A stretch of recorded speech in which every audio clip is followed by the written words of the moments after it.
Hello, welcome back. As I promised, I would have a real world scenario set up. I got this red oak cut down 3 weeks ago and cut it into rounds 4 days ago. So it's very green, very heavy. These two rounds here I'm demonstrating. One I'm going to be cutting with a pretty new Fiskars splitting axe. This is a 36-inch model. And then I'm going to be splitting this other one with the Timber Champ. Now these two rounds are exactly the same. This round was the second split on the tree. This is the third, so they butted up against each other. They're both extremely heavy. This one's 152 pounds. This one's 147 pounds, which is a bit concerning considering the Timber Champ only weighs 140 pounds. But I haven't attempted to split these yet. I'm going to give a real world estimation of what it would take so you can see the effort. Some of you may not have the ability to buy an expensive hydraulic unit. This Timber Champ is sold at Lowe's, about $450. This is, even though this was packaged as the 7-ton model, if you look closely, it has all the upgrades. Has the bump out, has one leg. I believe there's some are some other upgrades, but this is the 10-ton model, and it's being sold at Lowe's in limited supply as the 7-ton. You'll notice here it doesn't say 7-ton, it just says this. So I didn't pay any more for this. I think the 7-ton is currently going for about $600. So if you can get one of the last remaining ones, I think possibly the factory packaged some new ones in old boxes. So this is 19 inches in diameter.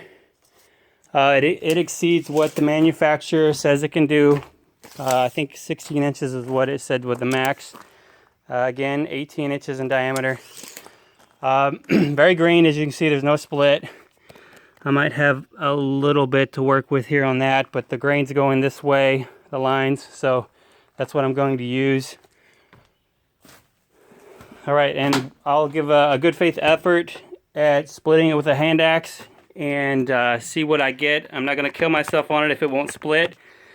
Just to give you my initial thoughts, I do not think I can split it with either one. I might have to cut it with a chainsaw. All right, here it goes.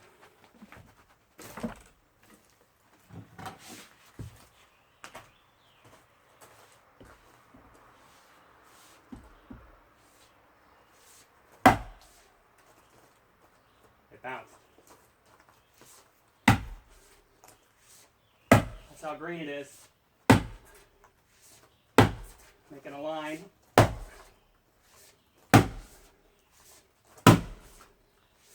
There we go. Okay.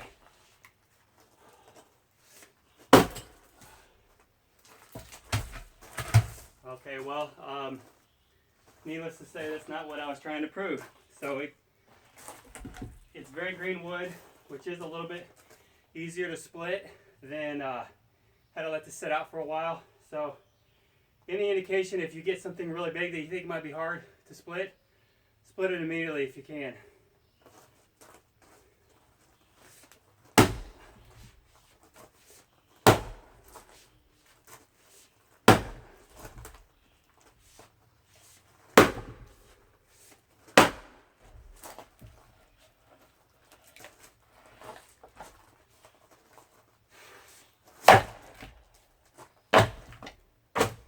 Alright, I think I've proven the point there. It can be split. So one of the hardest things to do for my setup is I don't have a very stable table.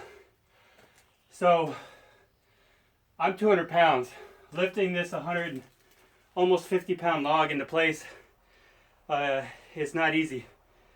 I wanted to bring this down myself, but I couldn't safely do it. I'm by myself, so I went ahead and did it this way. So let's get it started up and see how it handles it.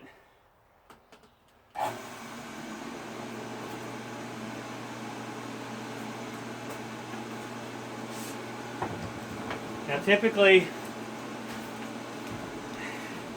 when I have bigger logs, if it stops, I will pause for a minute. If it's not able to split it on one split, I'll pause to let the flywheel speed back up. That's where your force is. Okay, here goes. Now, this is a safety mechanism here. A lot of people tie these off. I tie it off. I find it easier, especially when I'm working with small pieces in rapid succession. Let me make sure. Okay.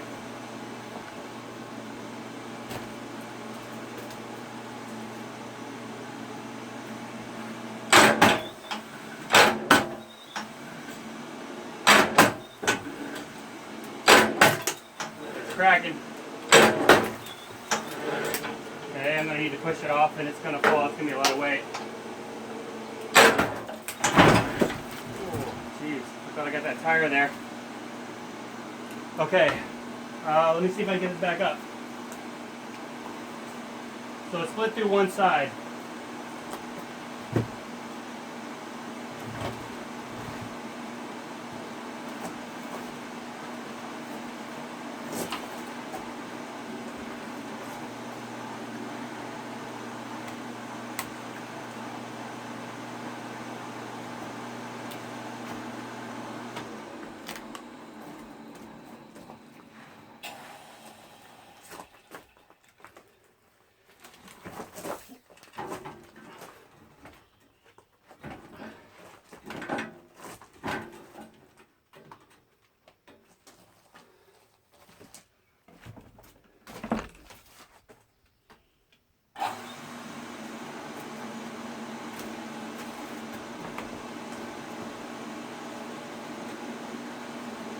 All right, let's hope it goes through this time. I don't want to pick that up again.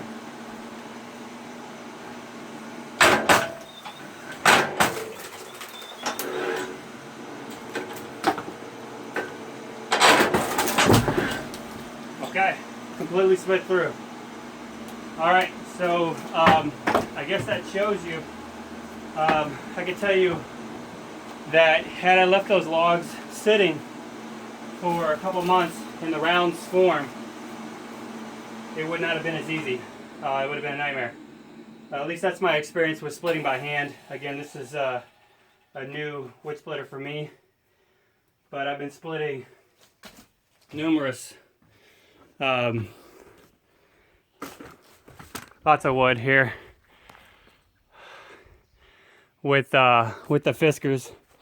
It just it's taken me months to do. So I thought I could speed things up with this Timber Champ. Not to mention I can use it in the wintertime in my garage if I need to cut things down a little more without being out here in the snow. This is New Hampshire, so it can get a bit rough. Let me know if you have any questions. Again, this is the 10-ton model. There's a few things they've changed. It's definitely not the 7-ton. The box was definitely a 7-ton box. It showed 2 legs up front. It showed the lack of the bump outs, and it showed 7-ton Timber Champ on the side, which this doesn't show any of these. Future upgrades, if I was to do something with this, is I would lift up the wheels a little more and add some big rubber wheels. I can't roll this up the gravel driveway. It's near impossible because it's pretty heavy for these little wheels. However, this does wheel just fine on concrete. If you have any kind of grass, dirt, or gravel, it's going to be a lot harder. So keep that in mind. But I would like to lift this up, throw some bigger wheels on there. I'd have to lift this up as well to compensate. But if you have any questions, let me know. Like and subscribe. I can definitely post more videos on this Timber Champ or even the Fiskars if needed. Take care.